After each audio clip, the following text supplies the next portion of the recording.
Okay. Hold on. Listen up. Should you start on a 600? Brother. Anyway, should you start on a 600? Or should you start on, you know, maybe, I don't know, Ninja 250? Or something small.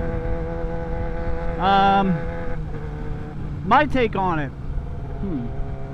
I think you should start on a lower bike to learn the fundamentals of riding a bike. You know, as far as swerving, braking, like I'm not doing.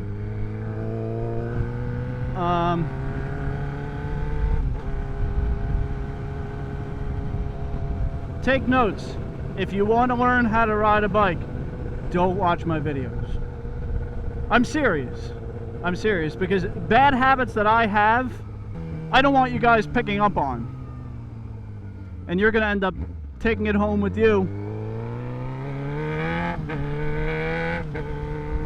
And I don't want that. You know, I want you to find a reputable friend. You know, maybe you met somebody who's a really good rider. Now, of course, this is after you've taken the MSF course, if it's required for you.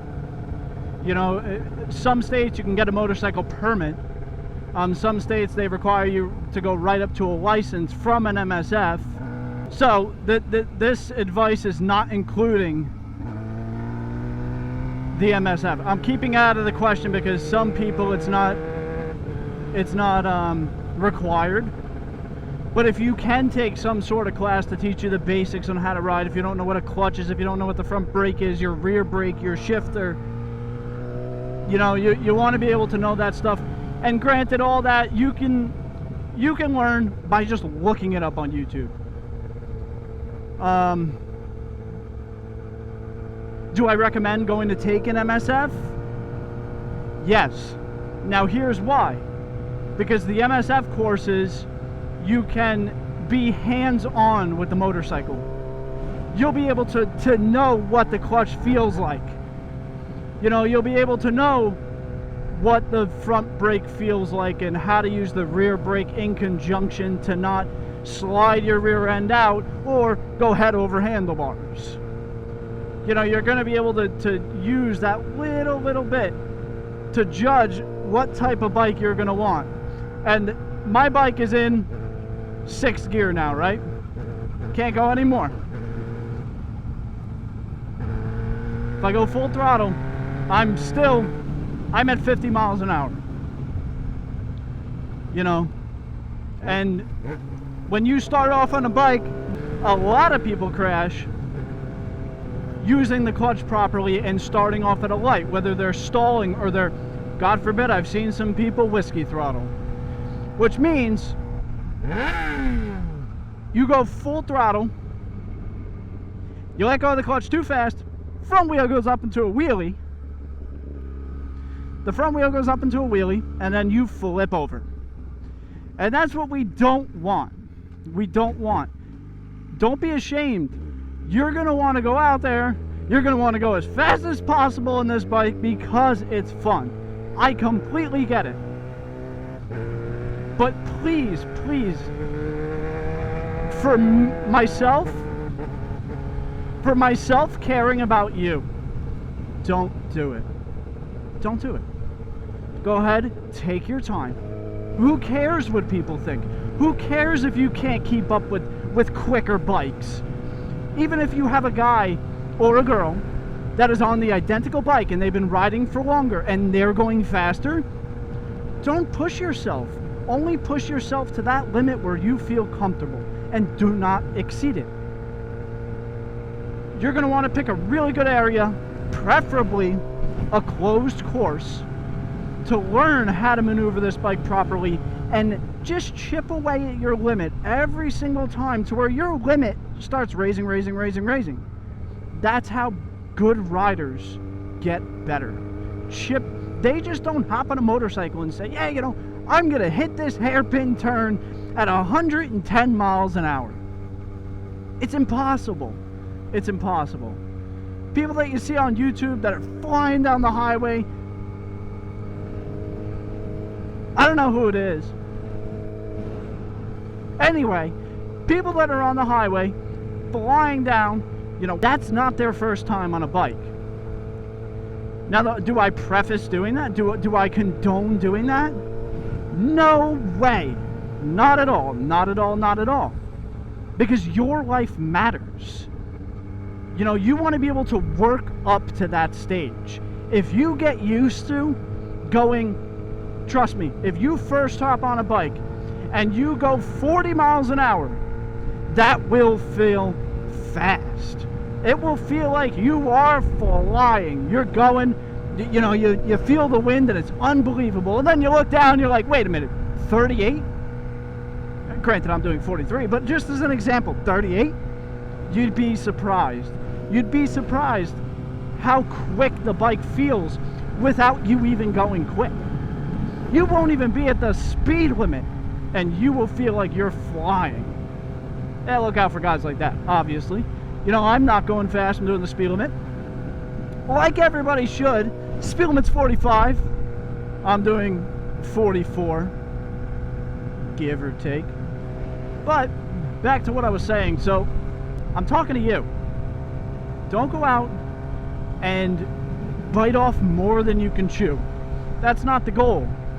You know, you want to be able to learn how to maneuver this bike. And there's no shame in doing it on a smaller CC bike. You need to learn how to balance. When you start out on a motorcycle, taking off and stopping. Master that.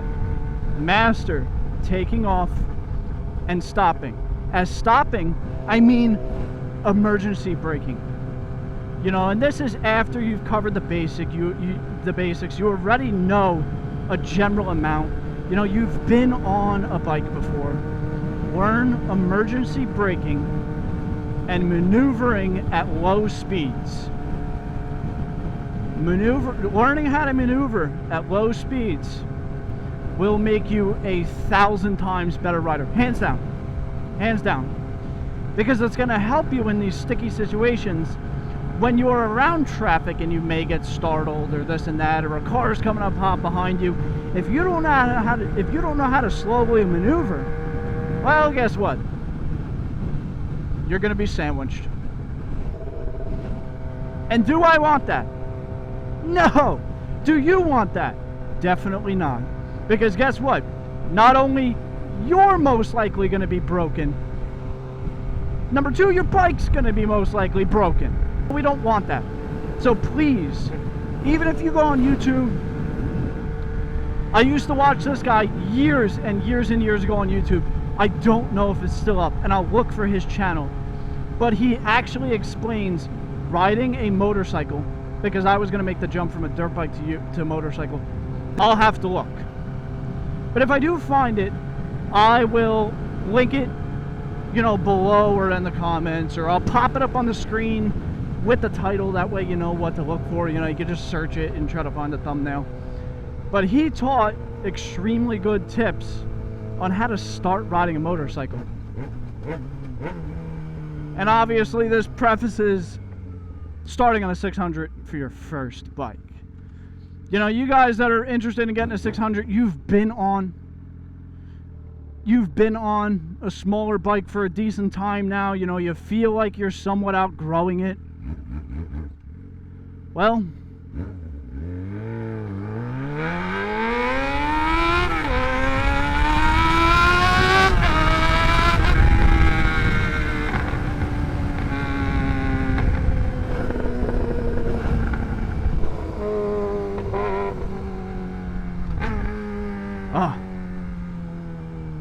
sounds good.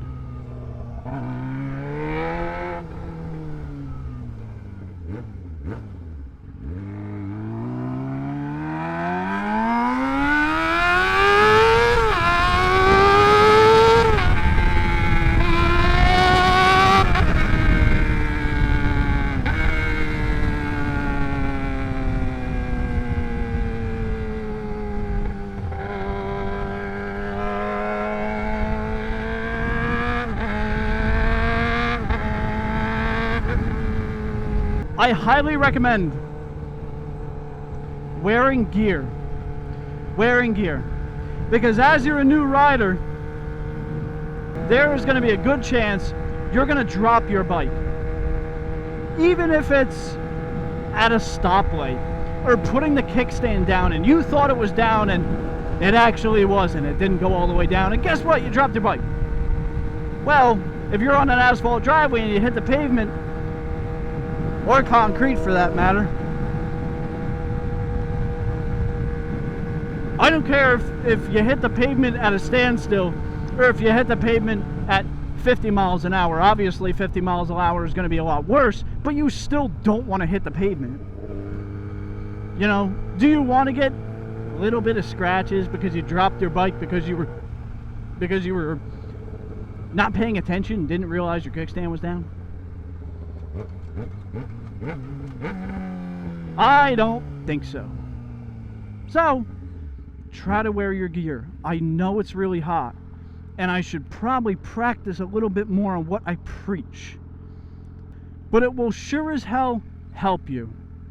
You know, and that's the main goal. Get stuff that'll help you, God forbid you were to go down.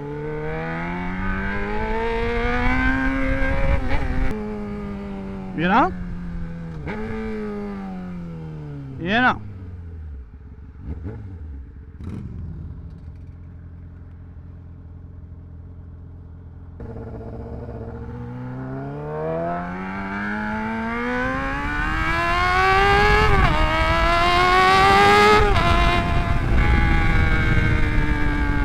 Alright guys, I'm going to be ending the video here. Guys, thank you for 500 subscribers. I didn't forget, I'm still watching. And right now we're actually around 604. Which is nuts! It's nuts that 604 people have subscribed, because most likely, at least I hope, they want to see more of my content and they support me. It makes me feel awesome. You know, I appreciate every single one of you guys, especially you comment on my videos all the time. You know, I figured I would finally, instead of just highway ripping, give you a little bit of context on what I think about certain topics. You know? So guys, enjoy your night, enjoy your weekend, enjoy your month. Whenever you're watching this, enjoy it.